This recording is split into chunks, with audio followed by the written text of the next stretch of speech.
Hey all, and welcome back to Fuzzy Gaming, and the first video for my fresh run on a character to just basically only run the lead mechanic. So I've just leveled up a Rain of Hours Raider, basically just put on lots of twink leveling gear to get me through the campaign nice and quick. Then as soon as we've killed Kitava, we've just gone straight into trials and just grinded them. So this first video is basically ranks 0 to 250. I thought that makes sense to stop there. We'll maybe do 8 videos where we go in 250 increments.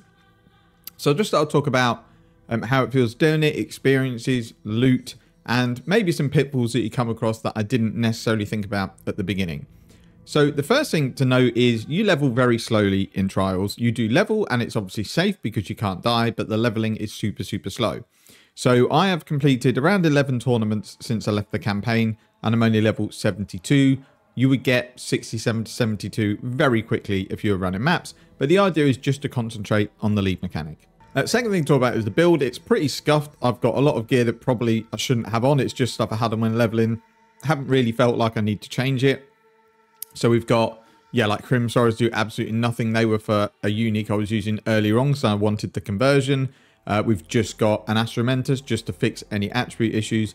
And then other than that, I've lobbed on any stuff I had on my Rain of Hours character, which I kept rather than sold. So I've obviously got this really good bow, got my Rain of Hours helmet, got a decent ring and a decent quiver, but that's it. Everything else is either stuff I want to put on my character when I made my trial specific character, or it's just stuff that I had lying around that it made sense to put in. Only thing I really need to do is get a 6 link, because I'm running on a main 5 link and a ballista 6 link. We could obviously put another gem in here. I just haven't got around to it yet because I'm at the stage in trials where my damage doesn't do a whole lot, but it's still fairly comfortable at the moment progressing through the rounds. And I don't really want to go investing into anything that isn't going to be into my end game character. So the only thing I'm worried about is getting Uber Lab done because I'm leveling super slow in trials and I need Uber Lab to get my character actually set up to run trials properly. So it might be that we do go and run a few maps maybe before the next set of tournaments so that I can at least level it up to about 80 and then just go and get through Uber Lab, get my last passive points for that, and then I can then go and build the character that I want to build. I don't think it's going to be particularly expensive, maybe something like 5 to 10 divines. I've already made 5 from running the first few rounds of the lead mechanic. So in terms of the loot, this is what we've kind of ended up with. These 5 links aren't worth anything. They just dropped really early. So it's more a reminder for me that if I do an SSF run, it's a very good idea to focus the lead mechanic early on because you're going to possibly get a 5 link. If you're really lucky, you're going to get a 6 link. I don't know why I've got that unique. It's not worth anything. So we'll just go through the loot in general. So the tattoos I've not really priced up. I've just said they're about 2 to 3 a tattoo. Some of them are 5, some of them are 1. I can't be bothered to price check all these tattoos.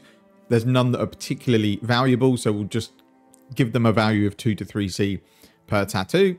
I've obviously not priced up the 5 links. I've not priced up this because it's about 5C and this is about 3C. I just wasn't sure, but they're not really worth anything. And that Omen and Blanching we've priced up.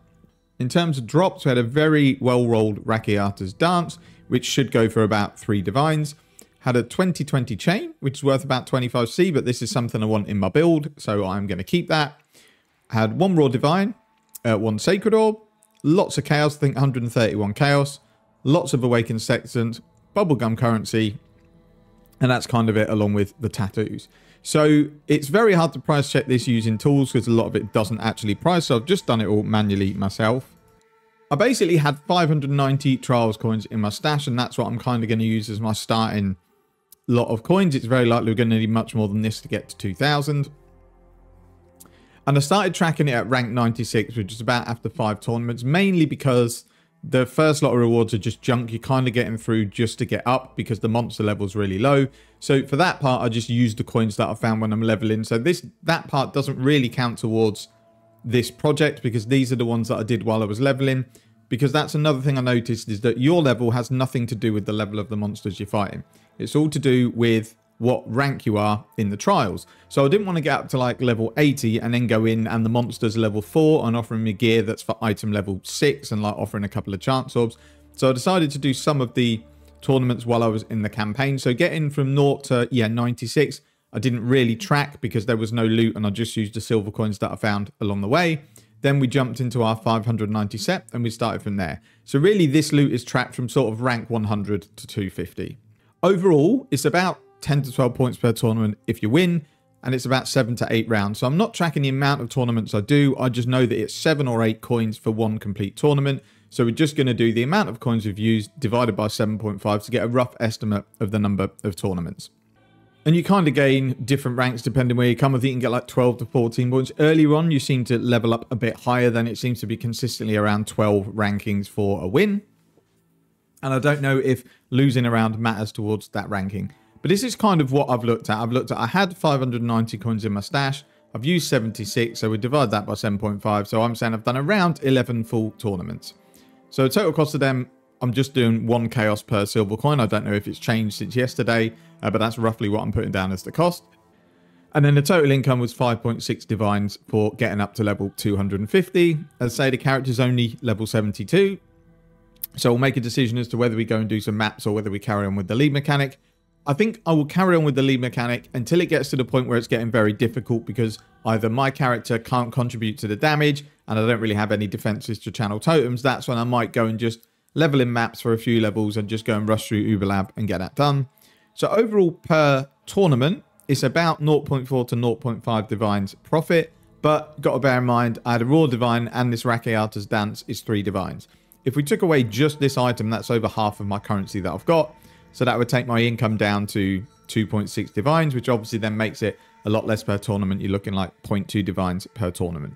But at this stage, I'm not really worried about a profit. I know a lot of the good stuff is not available in the lower rankings. It's more just to start progressing through those levels, get to max monster level at least, which is 83, and then we'll really start pushing and going for the rewards.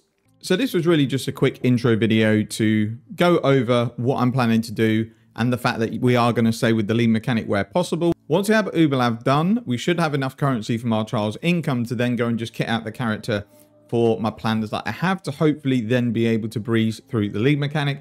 I've no idea if this is going to work, because when I went through the lead mechanic the first time, I had quite a well-rounded character and I was able to contribute in terms of damage and actually dealing with enemies up to about 12 to 1300, maybe even slightly beyond that. Obviously, if we're going a specific trials character, it's likely to be ZDPS with all utility and defenses, and we just have to see how that works. It might be that while leveling, when you get really difficult configurations of enemy teams, that even if you do your best and get totems down as much as you can and occupy enemies, it might be just the team that you're against are too good for your team to handle. But that's things we'll learn and we'll go through as we go through the tournaments. That's it for this video. There should be an update, I would think, every 2 to 3 days. Next week, I've got quite a lot of time in the evening, so I'm going to stream some tournaments next week, probably Wednesday, Thursday and Friday on Twitch. So I will put some updates on the channel just to confirm that that's going to happen, but I'm pretty sure it is. That's it for this video. Thank you very much for watching. Take care and see you in the next one.